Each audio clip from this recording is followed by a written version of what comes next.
유다의 아사왕 제27년에 시므리가 디르사에서 7일 동안 왕이 되니라. 그때 백성들이 블레셋 사람에게 속한 기브돈을 향하여 진을 치고 있더니 진중 백성들이 시므리가 모반하여 왕을 죽였다 는 말을 들은지라. 그날에 이스라엘의 무리가 진에서 군대 지휘관 오므리를 이스라엘의 왕으로 삼음해 오므리가 이에 이스라엘의 무리를 거느리고 기브돈에서부터 올라와서 디르사를 에워쌌더라. 시므리가 성읍이 함락됨을 보고 왕궁 요새에 들어가서 왕궁에 불을 지르고 그 가운데에서 죽었으니 이는 그가 여호와 보시기에 악을 행하여 범죄하였기 때문이니라. 그가 여로보암의 길로 행하며 그가 이스라엘에게 죄를 범하게 한 그 죄 중에 행하였더라. 시므리의 남은 행위와 그가 반역한 일은 이스라엘 왕 역대 지략에 기록되지 아니하였느냐. Everyday is Sunday. 우리의 매일을 썬데이로 세팅하라. 할렐루야. 오늘 선셋 메시지를 통해서 선하신 주님과 연합하는 큰 은혜가 있으시기를 축복합니다. 여러분, 화무 11홍이라는 말이 있습니다. 옛 중국 남송의 시인 양말리가 사시사철 피는 월계를 보고 읊은 시로서 화무 11홍, 즉 열흘 동안 붉은 꽃은 없다. 크게 번성하여도 금방 쇠퇴하기 마련이다 라는 말입니다. 같은 맥락으로 권불 10년, 제 아무리 큰 권세라도 10년을 가지 못한다 라는 뜻의 낱말이 있습니다. 화무 11홍, 권불 10년, 즉 어떤 권세와 권력도 오래 갈 수 없다는 뜻입니다. 자, 오늘 본문 속에 시므리는 엘라를 죽이고 7일간 왕위를 누린 인물입니다. 7일간 그가 한 일이라곤 바하사와 엘라 가문의 피해 숙청을 단행한 일입니다. 마피아 영화에서 복수의 씨앗이 되는 어린 남자아이까지 찾아 죽이듯이 그는 7일간 바하사 집안의 모든 사람들, 그의 친인척과 관련된 모든 이들까지 깡그리 찾아 멸절하는 일에 몰두했습니다. 악한 것에서 돌이키는 즉각적인 결단 없이 자기 왕권만을 위한 즉각적이고 극단적인 방법을 강행했지만 정작 7일 만에 허망하게 죽음을 맞고 말았습니다. 그의 삶이 바로 화무 11홍 아닙니까? 시므리 이전에도 쿠데타로 왕권이 바뀌었는데 시므리도 쿠데타로 왕권을 잡았다가 다시 쿠데타로 죽고 말았습니다. 칼로 흥하였고 칼로 망하였습니다. 사실 시므리가 쿠데타를 일으켰을 때 이스라엘은 전시 상황 속에 있었어요. 당시 이스라엘 군대는 블레셋 군과 이스라엘 남쪽 적경지대인 기브온에서 대치 중에 있었습니다. 전황은 치열한데 이 왕이라는 작자 엘라는 궁이 아닌 자기 신하의 집에서 좋다 한가로이 술판을 벌이고 있습니다. 이때 시므리는 병거대 절반을 통솔하는 군 장성이자 시위 대장이었죠. 군서열 232에 해당하고 직책으로 보면은 무려 수도 방위 사령관입니다. 소속 지파나 아비의 이름이 기록되지 않은 것으로 보면 자수성가한 인물이 틀림없습니다. 누구를 밟고 그 위치로 올라갔던, 뛰어난 정치 감각을 발휘했던, 군사적 역량을 성공적으로 발휘해서 그 자리에 올랐던 그는 실로 대단한 성공을 거둔 인물입니다. 짐승적인 감각으로 언제 승부수를 던져야 하는가, 어떻게 살아남아야 하는가 굉장히 예리하게 꿰뚫는 인물이었어요. 여하튼 혈혈단신으로 뛰어난 배경도 없는 그가 높은 자리까지 올랐는데 한심한 왕은 흥청망청이고 모든 군대는 군사 적경 지역에 동원되어 있습니다. 수도 방위군은 자기 손에 안에 있고 왕은 무력합니다. 이 무주 공사는 취하면 자기 것이 될 것만 같아요. 이 모든 기회가 자기만을 위한 것 같다고 느껴집니다. 바로 욕망이 그를 집어삼키는 순간입니다. 기회의 여인은 뒤에 머리카락이 없다고 하였던가? 이 기회를 놓칠세라 그는 목숨 걸고 반역의 도박을 단행합니다. 반역이 또한 두려워서 7일간 모든 왕손과 그의 사람들을 다 쓸어 죽이고 마는데요. 왕의 사람들을 잡고 왕위를 탄찰하면 군 최고 통수권을 얻어서 그 모든 혼란을 잠재울 수 있을 거라 생각했죠. 그래서 그의 권력은 굳건히 될 거라 확신했습니다. 그 모든 군대는 블레셋과 싸우느라 전력을 다해서 다른 곳에 한눈 팔 새가 없는데 내가 왕권을 잡고 군대를 포섭하면 게임은 끝이다 판단한 것이죠. 하지만 그가 간과한 또 다른 욕망의 사람, 바로 오므리 장군이 있었죠. 자신의 때를 엿보던 이 야심과 오므리는 군대 내 사조직을 통해서 이미 수많은 군 장성을 자신의 사람으로 만들었습니다. 온 군대 자신의 사람들을 심어 두었어요. 수도에서 먼 전장에 나와 있지만 시므리가 쿠데타를 일으킨 즉시 그가 심어둔 그 왕궁의 사람들을 통해서 소식이 전해 왔습니다. 장군 시므리가 왕을 죽이고 모반을 일으켰습니다.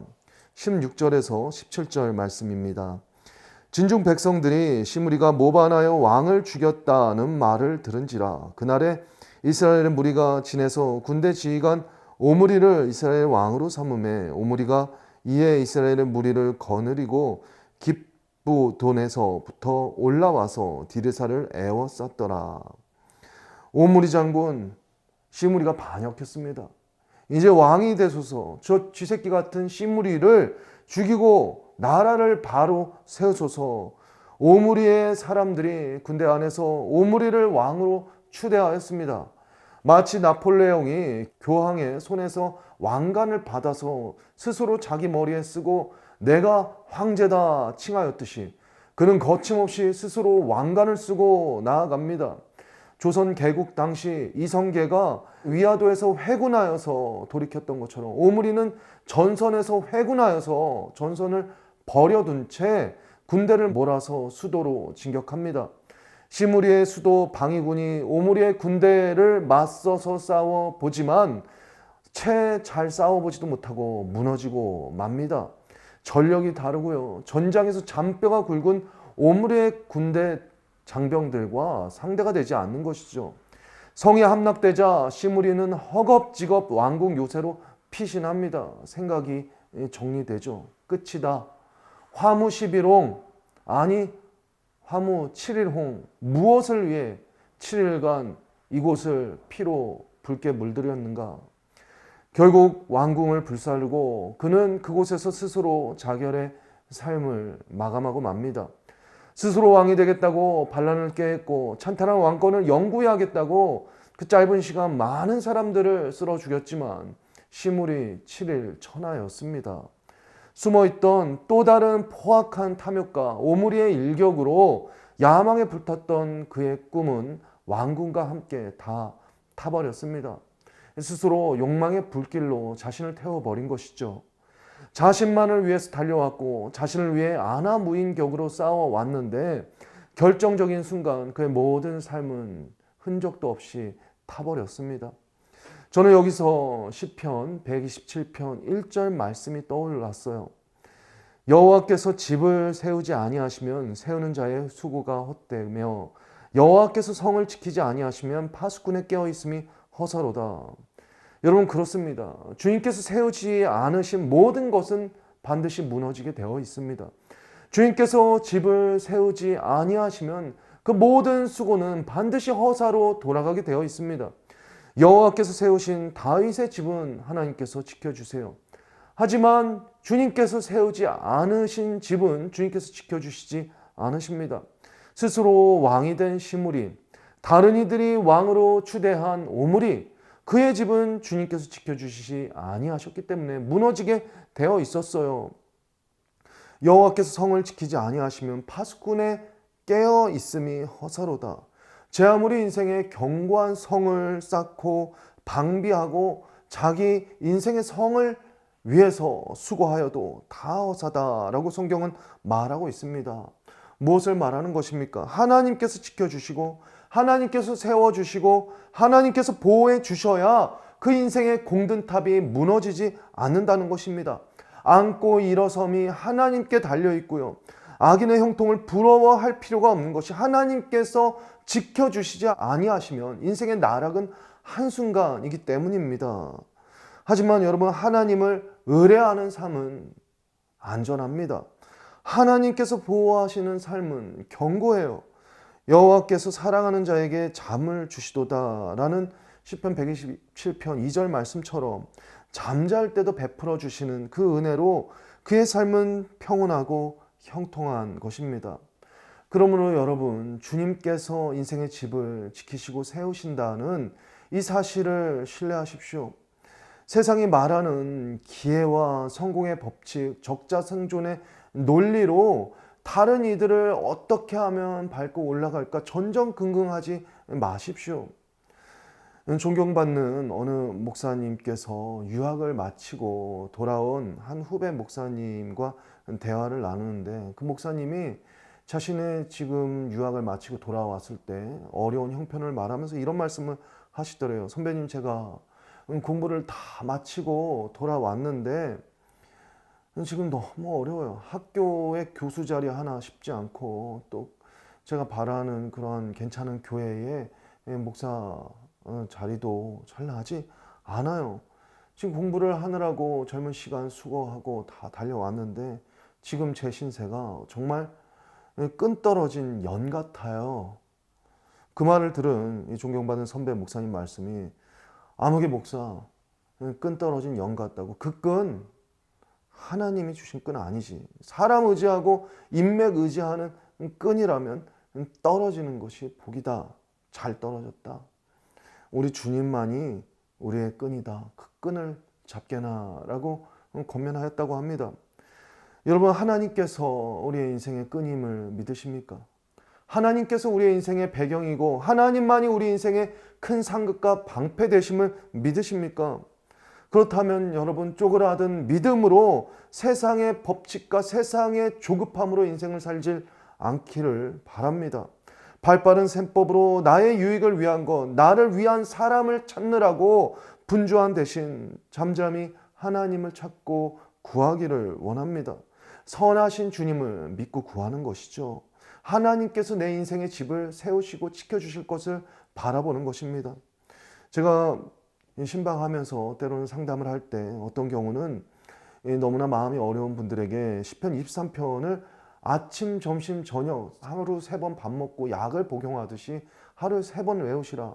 그것도 안 되면은 하루에 아침에 일어나서 1번, 저녁에 자기 전에 1번, 5번 외우시면서 그것을 영혼의 약으로서 처방해 드리오니 묵상하시라라고 권면합니다. 왜입니까? 시편 23편 말씀에 선하신 주님을 묵상하게 되기 때문입니다. 여호와는 나의 목자시니 내게 부족함이 없으리로다. 그가 나를 푸른 풀밭과 쉴만한 물가로 인도하시는도다. 선한 목자 되신 주님, 푸른 풀밭과 쉴만한 물가로 나를 인도하시는 주님, 나에게 영혼의 쉼을 주시는 주님, 일으켜 주시는 주님, 보호하여 주시는 주님, 은혜 베풀어 주시는 주님, 새 은혜로 채워 주시는 주님을 날마다 새 아침의 은혜로 묵상하면서 인생을 든든하게 세워 나아갈 수 있는 것이죠. 그 주님의 선하심에 대한 인식에 기반한 삶을 주님께서는 보호하시고 인도하십니다.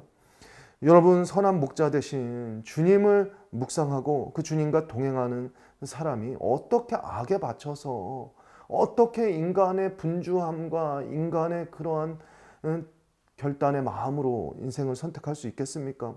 냉혹한 세상 논리로 다른 이들을 밟고 올라가는 삶을 살 수 있겠어요?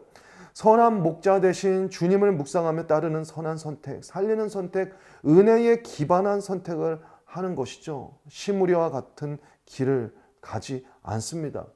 선한 사람은 반드시 하나님께서 선하게 갚아주신다라는 믿음이 그의 삶 가운데 경험되는 것이죠.